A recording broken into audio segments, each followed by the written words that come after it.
অভিনন্দন শুভেচ্ছা জানাই। আর আমার সামনে যারা আছেন আমি সকাল থেকেই দেখছি খুব মন দিয়ে সমস্ত বক্তৃতা শুনে যাচ্ছেন, আমার খুবই ভালো লাগছে। তো আমাদের সামনে যারা থাকবে আমরা তো তাদেরকেই দেখি, তো আমার অনেক ভালো লেগেছে। আর আমি এসব গ্রাম থেকে, আমি এখানে আমাকে বলা হয়েছে মানে সামাজিক প্রতিকূলতার মধ্যে কিভাবে লড়াই করে বড় হয়েছি।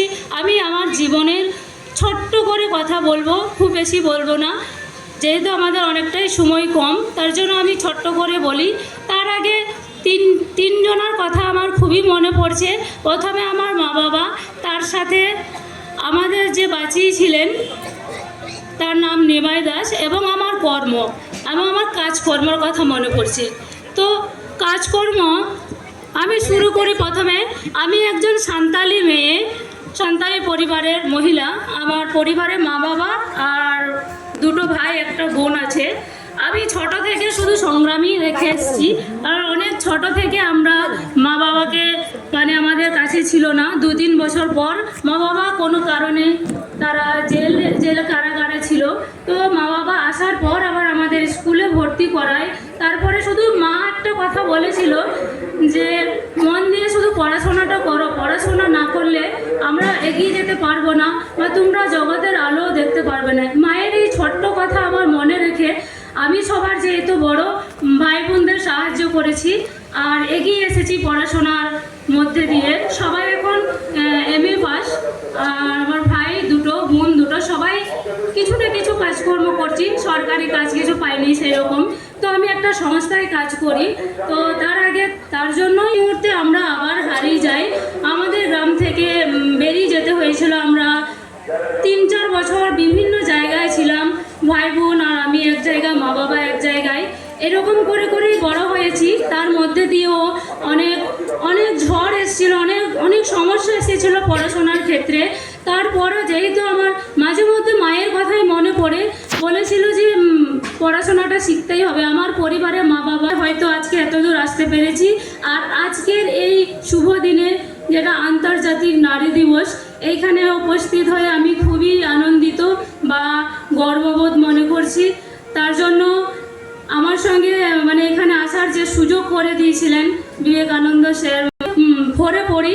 সেই সময় থেকে আমি সংগ্রাম দেখে এসেছি। আমার মা, আমাদের গ্রামে কেউ পড়াশোনা করতো না, সেই জন্য আমার মা আমাকে হোস্টেলে ভর্তি করে দেয়। হোস্টেলে থাকার পর অনেক টাকা দিতে হয়, সেখানে টাকা দিতে পারে না। তারপর আমি ভাই বোনের কথা ভেবে মাকে বললাম, মা আমি হোস্টেলে থাকবো না, আমি যদি একাই পড়ি আমার ভাই বোনরা হয়তো পড়তে পারবে না, তাদেরও পড়াশোনা সুযোগ করে দিতে হবে। তো মা আমাকে হোস্টেল থেকে নিয়ে আসে। তারপর আমরা 3 জন মিলেই, মা বাবা আমরা 3 জন কাজ করি। আর আমার ভাই বোন 3 জন, তাদেরকে সাহায্য করি। আমি যেহেতু সবার একটু বড়, আমি মা বাবাদের সব কাজেই হেল্প করেছি। আমি অনেক রকম সমস্ত কাজই করেছি, মাঠের কাজ, ধান পোঁতা, ধান কাটা, লেবারের কাজ, রাজমিস্ত্রির কাজ থেকে, বাড়ির কাজ থেকে, ইট ভাটার কাজ থেকে, সমস্ত রকমের কাজকর্মই করেছি। এমনকি কলকাতায় আমি পড়াশোনার মধ্যে দিয়ে ওখানে একটা বাউদের বাড়িতে থাকতাম, ওনারাও আমাদের খুব ভালোবাসতেন, ওদের কাছেই আমি পড়াশোনা করেছি। এমনকি বাচ্চা রাখার কাজও, বাচ্চা দেখাশোনার কাজও করেছি। আমি কোনোদিন রানিং স্কুলে পড়তে পারিনি, কারণ আমাদের টাকা পয়সার অনেকটাই অভাব ছিল। মন থেকে ভাবে যে আমি কাজ করব, আমি বড় হবে, তাহলে কেউ মানে কোনো বাধাই তাকে আটকাতে পারে না। তারপর আমি 2019 সালে করোনা পরিস্থিতিতে আমি ড্রাইভিং শিখি। অনেক আগেই 2013 থেকে আমি ড্রাইভিং করি, 4 চাকাও চালাই। তো বোলপুরে একটা বাংলা সংস্কৃতি মঞ্চ আছে, তাদের সাথে আমি করোনা পিরিয়ডে 1 বছর কাজ করেছি।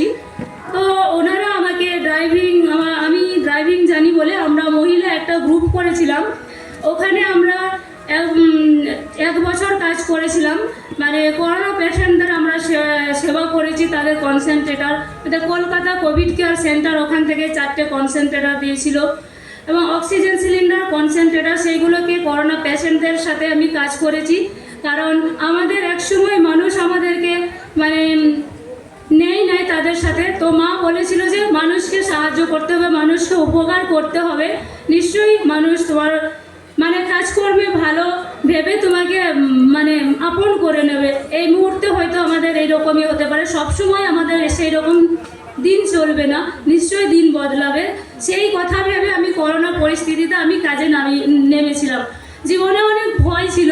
সেই রাত্রি যেদিন আমাকে বলা হয় করোনা পেশেন্টদের সাথে কাজ করতে হবে, সেদিন তো গ্রামে কেউ গ্রাম থেকে বেরোচ্ছে না, বাড়ি থেকে বেরোচ্ছে না।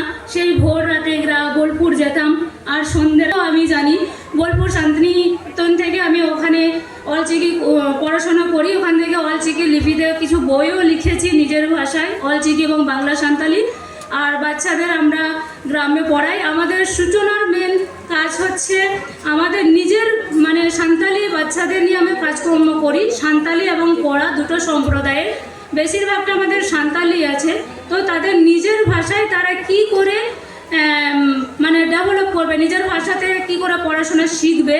যেমন ছোট বাচ্চারা টিচার বাঙালি, আর বাংলা ভাষায় স্কুলের সমস্ত মেটেরিয়ালসগুলো মানে টিএলএমগুলো সবই তো আমাদের বাংলাতে আছে, কিন্তু সাঁওতালি বাচ্চারা ছোট, তারা বুঝতে পারে না, তাদের ভয় থাকে, স্কুল ড্রপ হওয়ার চান্স বেশি হয়।